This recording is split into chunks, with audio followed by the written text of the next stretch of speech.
This is the third video in the series about how to install a bathroom sink, and in the first one I explained to you what top to choose and how to choose it. The second one I explained to you how to choose the sink and what to take into account.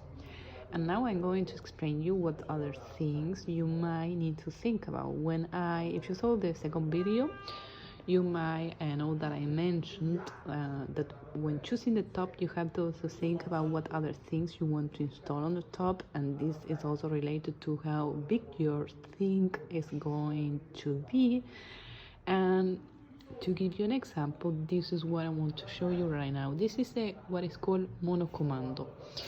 It's a piece of hydraulica which allows you to connect two entries, the cold water, the hot water, and another entry which goes another output which goes to a small little bidet shower. So I want to install this on top of the top, and then with this little piece, as you see, is half of my hand, so it's really small.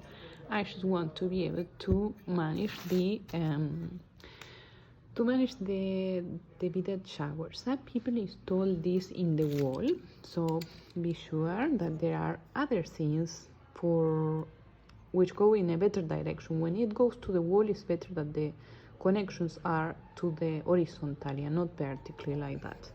But since I'm going to install this, to give you an idea, in the top it would go like that. So it's really convenient for me that actually the directions of the connection of the water, I was just researching so much to find a monocomando which has the direction of the water pointing downwards and not horizontally, because it's a lot easier to then come here and connect actually the shower and the hot water and cold water.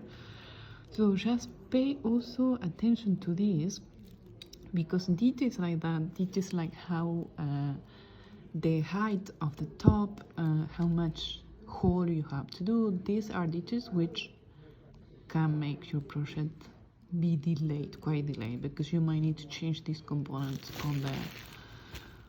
on the middle, and maybe you just have to finish the work. So pay attention to this. This is an example about other things that you might want to put on the top, and that also might determine the sizing of your sink.